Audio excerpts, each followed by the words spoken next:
All right, let's get to Dallas, where our friend Brett Friedlander, SaturdayRoad.com, ACC columnist, is joining us. My fault for getting out over my skis after Clemson beat Arizona last night and telling basically everybody to eat it. The ACC is still king, and then, of course, Carolina does what Carolina did. But let's start with what you expect out of today. Your first game is State and Marquette. I know this is bringing people memories of '74. I don't think this State team is quite as good as that '74 squad. But why do you think the Wolfpack have a chance tonight? Because they are riding a wave of momentum right now that I just have never seen. And as long as they call the game the way they have been calling it, and DJ Burns doesn't get into foul trouble, I think they got a puncher's chance, because I think that Casey Morcell will not hold down Tyler Kolek, but I think that he will make him either a shooter or a passer, and not both, which is what he is more, dangerous as. And I think they got a shot if DJ Horn and somebody else comes through and can score. Yeah. That's the formula, and as long as they stick to it, they got a shot. Yeah, I think it's funny. I have. There's so many things about this game that run through my mind. One. How does DJ Burns defend? How do they deploy him defensively? It's just going to be hard because of Marquette's versatility and the way they play. What is Mo Diarra going to be like? Because if it's the first game, like they've been playing late games, right? So it's the first game, and like the last time he could put anything in his body, like nourishment, was 6 hours ago. And he's got to make it all the way through, almost probably midway through the second half before he can eat or drink anything. How is he going to deal with that? Where do they have to manage him in the first 30 minutes of this game, and then finding that secondary scoring that they're going to need to keep pace with more? There's a lot going on for State tonight. Yeah, I would say that Ben Middlebrooks is going to be very important tonight, because if you look back to the only other game during this run in which they played an early game and Diarra was not able to hydrate or to eat until after the game started, was the Louisville game, the first game of the ACC tournament. And he only had, 4 points and a couple of rebounds in like 18 minutes. So that is definitely a concern. And they're going to need him because he's been great. He's been a rebounding machine. Yeah. But I think it's going to be incumbent upon Ben Middlebrooks to have a big game and to really play a very major role, because until Diarra is able to get something in him, and even if he does, how effective is he going to be? I mean, I was at the ACC tournament. I remember in one of those games, every TV timeout they were feeding him bananas and Gatorade. Right. So they're not going to do that till the second half. So it's going to be tough. I do that too, by the way. Yeah, it's for what that's worth. Whatever. Brett Friedlander is joining us, SaturdayRoad.com, ACC columnist. Let's get to Duke, and then we'll talk about last night. The Blue Devils, and I think State has a legit chance to beat Marquette simply because of the way they are playing. And they look to me like the team I thought we were going to see for most of the season. We're finally starting to see them now. That doesn't mean that they're one of the top 16 teams in the country. It's just that when you play well, you have a chance to do what the Wolfpack are doing. Duke, they don't need Jared McCain to make 8 threes tonight. But it wouldn't hurt. But what they need is McCain and Roach and Proctor and even Kyle Filipowski to become real perimeter threats to open Houston up and draw them away and then become drivers. Absolutely. And I think that Jeremy Roach is due for a good game. He has not played well since, is it the NC State game, the one right before the Carolina game that finished the regular season? He has not shot well since then, and he's better than that, and he's due for a good one. If Duke's guards can make shots, and it doesn't matter which of the three, but if 2 of those 3 make shots, and Filipowski stays out of foul trouble, and Mark Mitchell does what Mark Mitchell does, I like Duke's chances tonight because this is a game that a team that Duke matches up well with.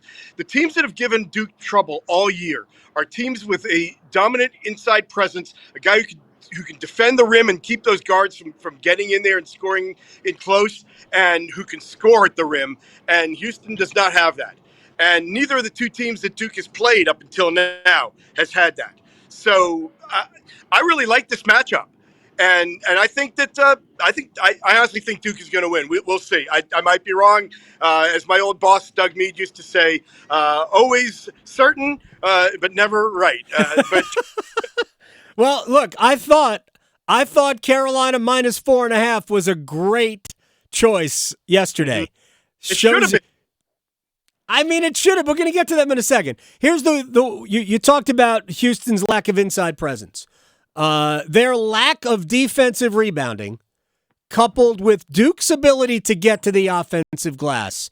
Boy, we haven't really thought about a Duke, advantage in those terms in a big game in a long time. But to me, that's one of the formulas. And Duke did a little of this, right, throughout the season.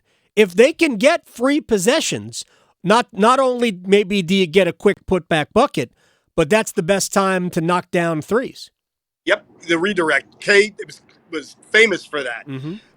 Yeah, I mean, listen, everybody gave up on Duke the same way they gave up on NC State at the end of the regular season, but every tournament is a new entity. You start fresh. And I think that getting knocked out early at the ACC tournament may actually have been an advantage for those guys because it gave them a chance to go back to the practice to kind of get,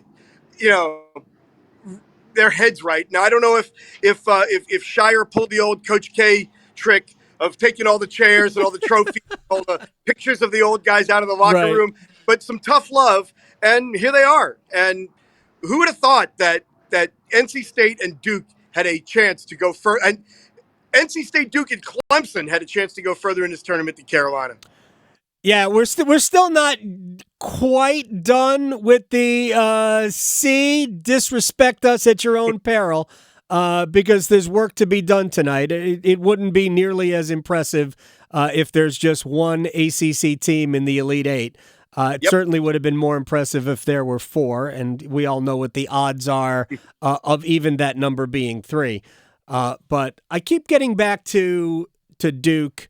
Like, Carolina needed to rely on their defense, and we'll talk about them in a second. And Duke is a better offensive team than they are a defensive team. And if they're going to win this game, they still have to play good defense. But if Duke is going to win this game, they're going to win it because their offense was good. Yep. And I think so not turning the ball over. But Adam, when Duke does defend, that's when they're really, really good. Yeah. Because you know that their offense is going to do what they do. I agree that they defended really well. Oh, there's no question about that. One quick thing about this game. Last year, a big, strong, not necessarily a tall, but a thick, older, physical team basically bullied them in Tennessee. And that's what Houston's going to try and do. How do they combat that? Well, first of all, you have to show a little toughness back. Right. Because in the Carolina game and in the NC State game, they didn't do that. The old Roy Williams, you got to want to. Right. And, again, make shots. Make shots, and all of a sudden, they've got to defend you differently. They got to come outside. They got to, they just have to react. And if you can create a couple turnovers, get out in transition, and get a lead, now all of a sudden you're dictating the style of game. And if that's the case, then Duke's got a huge advantage. All right, let's get to last night. And I know that you're in Dallas and the Tar Heels were in Los Angeles, but thoughts on why you think it happened the way it did? There are a lot of reasons. First of all, I think you can go back to some of the other games that Carolina played this year. The Georgia Tech game, even the Tennessee game, where they just were great for the first half, took their foot off the accelerator. They just didn't have a killer instinct. And they had Alabama down by 8 in the second half.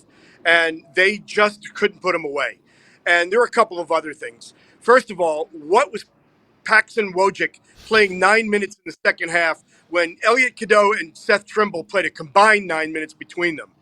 What was Jalen Withers taking a 3-pointer there That to when they me. really just needed to get it to one of your guys? There were a lot of things that happened in that game that shouldn't have happened, and I'm at a loss to explain it other than the fact that maybe they took Alabama lightly. Maybe they were reading the press clippings. Maybe they were looking ahead. I don't know. But R.J. Davis going 0 for 9 from the three-point line 2 hours after Caleb Love did exactly the same thing says to me a little bit that those two are looking, at playing each other and thinking about that and not at the task at hand. So here's the thing. Like, I agree with you that it was curious to see Paxson Wojcik on the court for that much in the second half.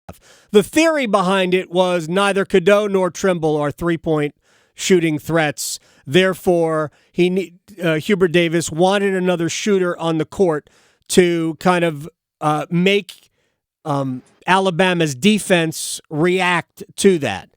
But the only way that works is if you make that shooter a factor. And for my money, they really didn't. And then he becomes a defensive liability.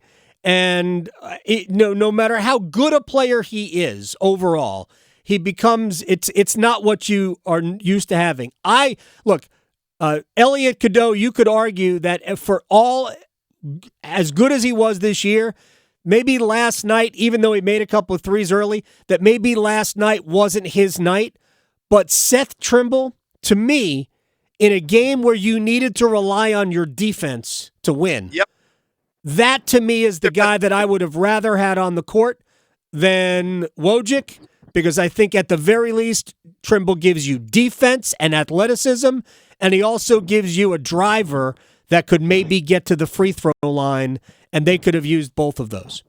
Yeah, and you know what, Adam, too? This is the most important game of the season. Your season is on the line. The championship you've been playing all year, and you go with your best players. And right. Hubert has really grown as a head coach over the last 3 years. I mean, it's on-the-job training, and he has gotten much better. He's the ACC Coach of the Year, for crying out loud. But I think that the learning process is still there, and I think last night was part of that. And there's a lot of people to blame, and it's one of those things. You know who to blame? Alabama. Blame Grant Nelson for scoring 12 out of their last 14 points. Blocking 4 shots. Does he get a blocked shot for the block on the? He does. Good for him. He deserves it. More along the lines of the one on RJ on the next to last possession. No question. And look, Alabama played great, and that's the reason why UNC lost. That's Brett Friedlander. Enjoy tonight, man. I'll talk to you next week, I'm sure. Anytime, Adam. Thank you. You got it.